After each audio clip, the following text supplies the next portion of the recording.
Setelah PDI Perjuangan batal mengumumkan nama Anies Baswedan, kini berembus nama Sekretariat Kabinet Pramono Anung untuk berkontestasi di Pilkada Jakarta. Hampir sama dengan Anies, pasangan Pramono Rano Karno memang belum final dan masih menjadi pembahasan di internal partai.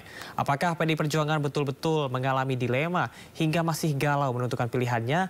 Dan akankah Anies ikut berlayar dalam pertarungan Pilkada Jakarta? Untuk membahasnya lebih dalam, sudah bergabung bersama kami pada malam hari ini melalui sambungan Zoom. Juru bicara PDI Perjuangan Aryo Seno Bagaskoro, kemudian juga juru bicara Anies Baswedan Usamah Abdul Aziz, serta pengamat politik Agung Baskoro. Selamat malam Bapak-Bapak. Malam Mas. Malam, Mas. Mas kami, Mas Agung, selamat malam. Ya, saya akan ke Mas Seno terlebih dahulu. Mas Seno, bagaimana Anda melihat situasi saat ini yang banyak publik menilai bahwa PDI Perjuangan nampaknya galau, dilema dan juga bimbang untuk menentukan siapa yang akan diusung pada Pilkada 2024 di Jakarta? Ya, dialektika ini kan satu hal yang wajar dalam politik. Tapi ini kan dialektika Game of Thrones ya Mas, seminggu terakhir. Jadi banyak sekali perkembangan yang terjadi dengan begitu cepat. Dan kita pun dituntut untuk merespon dengan sangat cepat. Kita melihat berbagai dinamika termasuk di Banten bahkan Golkar juga barusan balik badan dari Kimples dan ikut mendukung pasangan yang kami usung terlebih dahulu. Jadi peta politik sangat shuffle, sangat mungkin terjadi berbagai macam perkembangan. Tetapi kami sebagai partai saya rasa tetap berpegang pada prinsip-prinsip utama kepartaian, mekanisme kepartaian. Meskipun situasi berkembang cepat, tetapi hal-hal prinsip seperti komitmen terhadap kebinekaan, komitmen terhadap penegakan demokrasi, penegakan hukum yang berkeadilan, itu tetap menjadi prinsip-prinsip utama kami di dalam menentukan nama. Di dalam PDI Perjuangan, no player should be bigger than the club. Artinya siapapun orang yang mau diusung ya harus mengikuti mekanisme kepartaian. Baik. Sebagaimana selama ini kami selalu melakukan budaya itu dalam pelembagaan partai kami. Nama-nama daerah yang sangat strategis seperti Jakarta, kemudian Jawa Timur dan Jawa Barat, memang sengaja kami tunggu aspirasi masyarakat semakin utuh, aspirasi kader juga semakin utuh sebelum kami melakukan sebuah pengumuman. Bahkan tidak menutup kemungkinan kami tidak melakukan tahapan pengumuman, tetapi langsung daftar ke KPU dengan calon yang akan kami usung. Itu juga ada kemungkinan tersebut. Tapi dapat dipastikan bahwa kami tetap memegang prinsip dan kaidah tentang partai yang mengedepankan pelembagaan di dalam menentukan nama-nama yang akan kami usung, entah dari internal atau dari eksternal. Baik, Mas Seno, seperti yang Anda sampaikan tadi masih dalam penjajakan begitu dan masih digodok siapa yang nantinya akan diusung oleh PDI Perjuangan. Namun Bendahara Umum PDI Perjuangan Oli Dondo Kambe menyebut bahwasanya Pramono Anung ini langsung ditunjuk oleh Bu Mega untuk nantinya diusung pada Pilkada menggantikan Anies. Apakah benar? Ya, tidak ada yang menggantikan siapa-siapa sebenarnya, technically. Karena memang kami belum mengumumkan pasangan calon kami di Jakarta. Dan di dalam jadwal resmi pun sebenarnya kemarin pun Jakarta, Jawa Timur, dan Jawa Barat itu tidak ada di dalam daftar undangan calon kepala daerah kami. Sehingga secara tahapan prosedural, secara teknis, ya itu belum memang. Tetapi persoalan nama yang kami godok, memang itu sudah cukup lama nama-nama kami bahas. Ada di dalam internal kami nama-nama kader yang identik dengan Jakarta, entah di posisi cagup atau cawagup, itu sudah lama kami ceritakan. Setidaknya nama seperti Pak Ahok yang selalu ada di survei, lalu ada nama-nama menteri kabinet seperti Bu Risma, Pak Anas, termasuk Pak Pramono Anung di sana. Jadi nama Mas Pram ini sudah lama kami godok juga, tetapi persoalan keputusan sebelum nanti ketua umum yang mengumumkan, saya kira bentuknya masih bentuk aspirasi. Jadi siapapun yang mengumumkan sebelum itu nanti ketua umum, bentuknya masih berupa aspirasi atau isu. Nanti baru segera menjadi definitif kalau sudah ada tanda tangan dari ketua umum. Baik, Mas Seno, artinya ini masih belum firm begitu ya? Ya, sebelum nanti diumumkan secara resmi dan didaftarkan ke KPU dengan tanda tangan bahasa ketua umum, itu ya masih bentuknya aspirasi. Oke, baik. Saya akan ke Mas Aziz. Mas Aziz melihat bahwasanya Pak Anies kemarin tidak jadi diusung oleh PDI Perjuangan. Tanggapan Anda seperti apa? Ya, ini bukan soal jadi atau tidak diusung. Kalau kemarin itu Pak Anies hadir ke DPP PDI Perjuangan memang untuk berdiskusi dengan Pak Rano Karno. karena undangannya seperti itu. Jadi memang kita tidak bicara masalah jadi atau tidak diusung. Nah, soal hal itu tadi sudah dijelaskan dengan gamblang oleh Mas Seno bahwa memang sampai hari ini siapapun itu masih belum ada diumumkan. Jadi kita lebih baik tunggu keputusan resmi dari PDI Perjuangan yang mungkin juga akan disampaikan oleh Ketua Umum atau yang mewakili. Jadi kita juga semua masih menunggu. Jadi masih belum ada keputusan apapun sampai saat ini. Oke. Sejauh ini bagaimana komunikasi yang dilakukan bersama dengan PDI Perjuangan terkait dengan hal ini? Komunikasinya masih baik. Jadi kita sudah punya komunikasi yang cukup panjang prosesnya, mulai dari person to person dan akhirnya ke lembaga di DPD PDI Perjuangan di DKI Jakarta, lalu juga lanjut ke DPP pada saat waktu itu dengan Pak Rano Karno, dan juga ada komunikasi dengan beberapa pihak di DPP. Dan komunikasi berjalan dengan baik. Pernah juga kita bicara soal penyamaan visi misi, tujuan, dan bagaimana rencana-rencana ke depan soal Jakarta dipertanyakan juga dari PDI Perjuangan ke Mas Anies, dan Mas Anies juga menjelaskan bagaimana pengalaman dia pada saat di Jakarta kemarin seperti itu. Dan kemarin juga apalagi dengan bicara dengan Pak Rano Karno yang memang juga beliau juga punya pengalaman menjadi gubernur di Banten. Gitu. Jadi memang komunikasinya dengan berlangsung sangat baik dan akrab. Oke, artinya komunikasi masih dijalani sampai dengan saat ini. Saya akan ke Mas Agung. Mas Agung, bagaimana Anda melihat dinamika internal yang terjadi di PDIP? Apakah akan mengusung dari kader internal sendiri atau justru dari non-kader? Iya, peluang diusung internal maupun dari eksternal ini sama-sama kuat, Mas. Jadi, karena memang di PDIP kita tahu punya tradisi ya, punya mekanisme yang cukup panjang dan dalam, dan itu semua ujungnya di Ibu Ketua Umum. Artinya tidak serta-merta kemudian elektabilitas atau nalar elektoral yang digunakan untuk memutuskan siapa calon yang akan dimajukan. Sehingga di sini peluang kader untuk diusung oleh PDIP juga sama besarnya. Dan kalau ditanya peluang Mas Anies per malam ini, saya juga masih melihatnya 50-50 seperti itu. Jadi bisa jadi bukan Mas Anies, bisa jadi juga Mas Anies seperti itu. Jadi kita nanti akan terus deg-degan, tegang ya semuanya. Karena ini dalam tanda petik juga bisa menjadi strategi politik karena punya semacam efek kejut kepada lawan-lawan politik seandainya nama yang diusung PDIP memang di luar dugaan oleh semua seperti itu. Jadi ada wow factor-nya, ya, elemen of surprise-nya. Tapi di saat yang sama ini juga bisa menjadi bumerang bagi PDIP ketika nama yang diusung memang tidak sesuai dengan aspirasi publik. Artinya apa? Anti klimaks. Nah, kita nggak ingin ya kesempatan yang dipunya oleh PDIP untuk mendapatkan klimaks itu menjadi sebaliknya.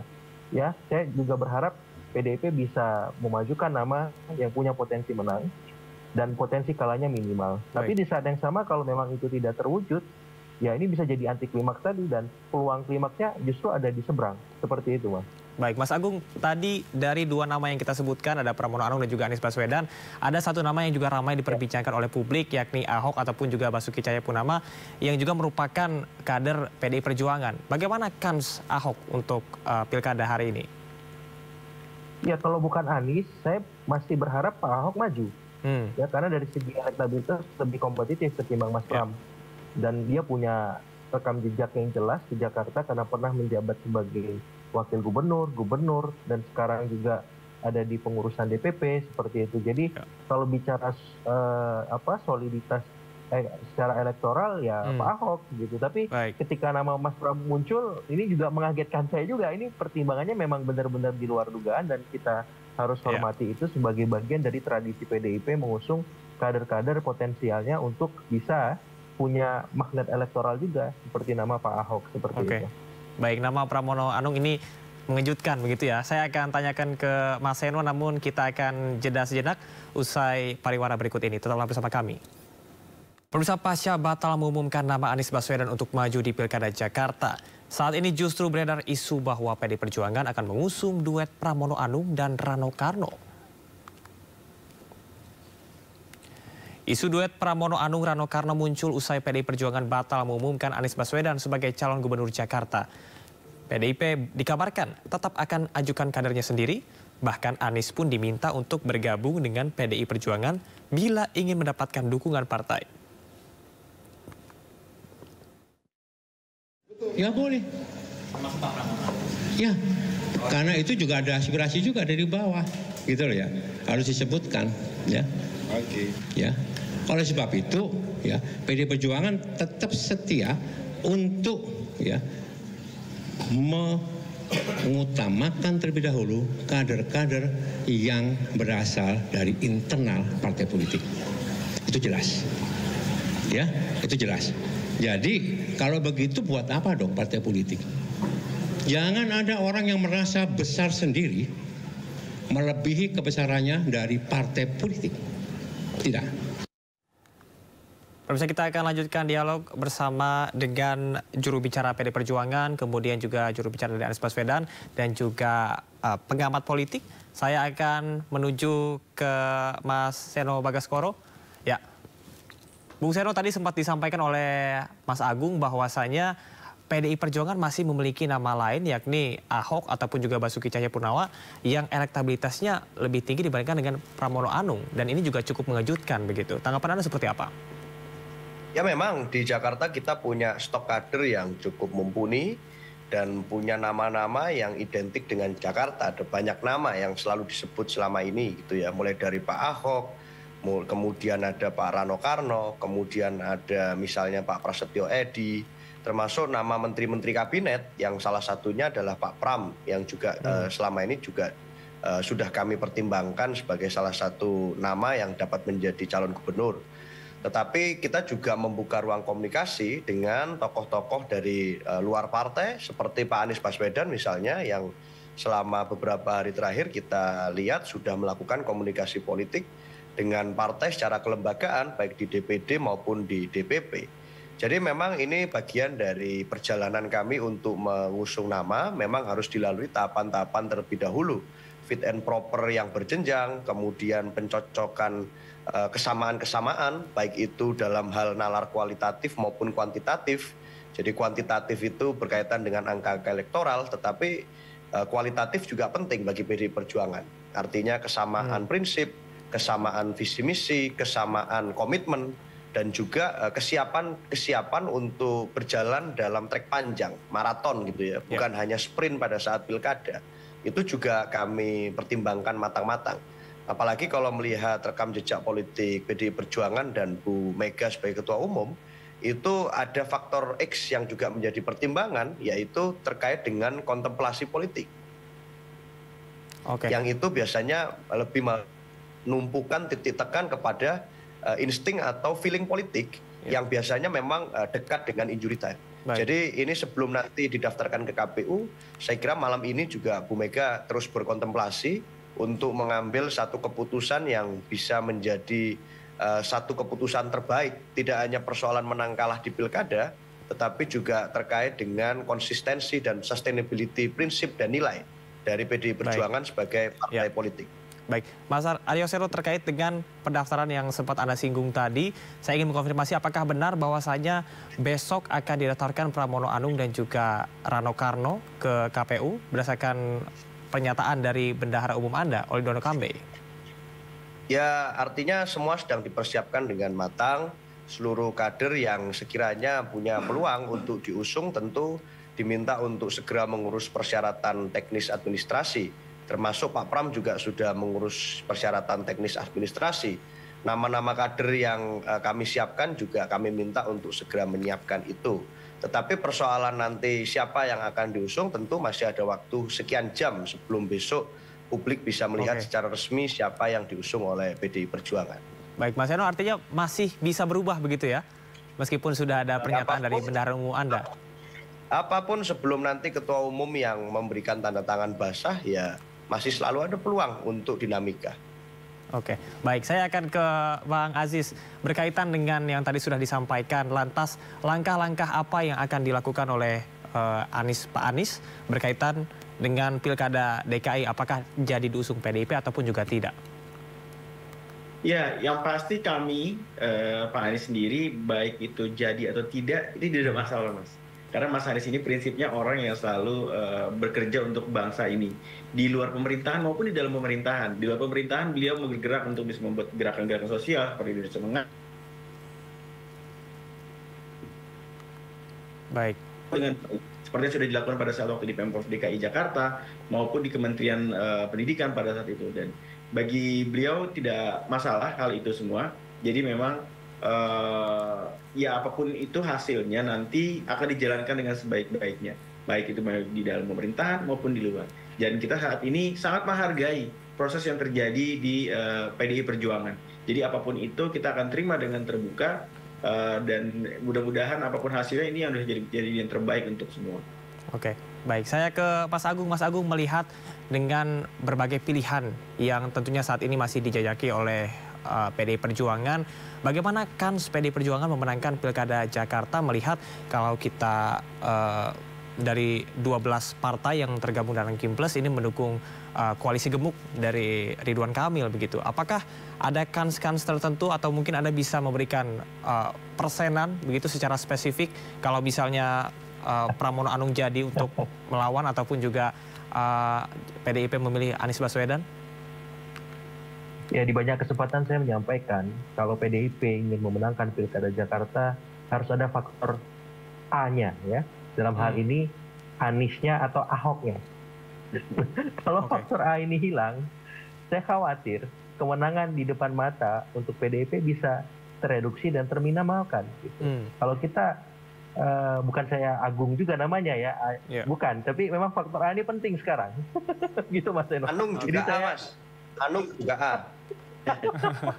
Oke, Anung juga A, oke. Jadi Anung ya boleh lah. Tapi yang jelas kalau saya kan basisnya survei ya. Kalau saya pengennya Kim Plus itu kompetitif lawannya. Jangan sampai RK Suswono ini melawan lawan-lawan yang tanda petik mudah dikalahkan. Nah, Mas Pram nggak masuk ke radar survei. Untuk misalkan dalam 3 bulan bekerja melakukan kerja-kerja politik itu nggak mudah. Apalagi lawannya seperti itu ya. Nah, apalagi ini padu-padannya PDIP. Nah, saya khawatir ceruk pemilihnya nggak meluas. Ya, jadi basis itu yang akan dipakai oleh PKS untuk ngambil Jakarta Timur, Jakarta Pusat, dan Jakarta Selatan. Mas Agung, tersisa Jakarta Barat dan Jakarta Utara. Ya. Baik, artinya apakah membangun elektabilitas dalam waktu yang singkat 3 bulan sampai November nanti ini sangat tidak mungkin bagi seorang Pramono Anung? Mungkin, tapi ini kan ceruk pemilihnya sama. Ya, Mas Pram sama Mas Rano ini sama gitu. Kalau saya berharapnya jangan sama. Kalau PDIP mau menang, harus cari yang lain pasangannya. Misalkan Mas Pram wakilnya siapa, dari PKB, dari PKS, atau terafiliasi lah, mewakili Islam perkotaan, seperti itu sebagaimana wajah pemilih Jakarta mayoritas. Nah, kenapa? Karena kalau nggak demikian, saya khawatir ketika nanti PDIP mengumumkan nama di KPU ataupun di PDIP sendiri, ini jadinya anti klimaks. Ya, publik yang tadinya antusias dengan PDIP, akhirnya balik badan, malah memilih RK Suswono atau bahkan milih golput. Nah, ini kan sayang. Ya, peluang semacam ini. Baik. Baik Mas Agung. Kita ke Mas Seno, ada tanggapan terkait dengan hal ini? Silakan Mas Seno. Saya mematangkan ini semua, tapi seperti yang saya sampaikan kan selalu sama sebenarnya. Saya bilang potensinya calon gubernur Jakarta dari PDI Perjuangan itu inisialnya A. Jadi kalau dulu ada yang menerka, kalau nggak Anies, ya Ahok, ya Andika, bisa juga kemudian ya Anung gitu kan. Jadi masih A ini, masih di dalam spektrum A. Tetapi apapun kita ikuti prosesnya dengan baik. Saya malah berharap begini Mas, dengan adanya potensi yang terbuka melalui putusan MK yang diperjuangkan dengan berdarah-darah oleh semua elemen yang peduli demokrasi kemarin, sebenarnya peluang untuk mengajukan nama terbaik dari masing-masing partai itu terbuka. Kalau kami tentu punya mekanisme sendiri di dalam internal kami, tetapi di partai-partai politik yang lain pun sebenarnya di Jakarta setidaknya ada 7 partai lain di luar PDI Perjuangan yang punya kesempatan untuk memajukan nama terbaik. Ini malah kesempatan emas sebenarnya untuk semua partai membuktikan kaderisasinya berjalan baik, kemungkinannya mendorong nama-nama terbaik anak bangsa itu bisa jalan, sehingga kalau ada keberanian sedikit saja dari partai-partai politik yang lain untuk mengambil langkah anti mainstream, kompetisi di Pilkada Jakarta ini masih tidak tertutup peluang untuk bisa menjadi menarik.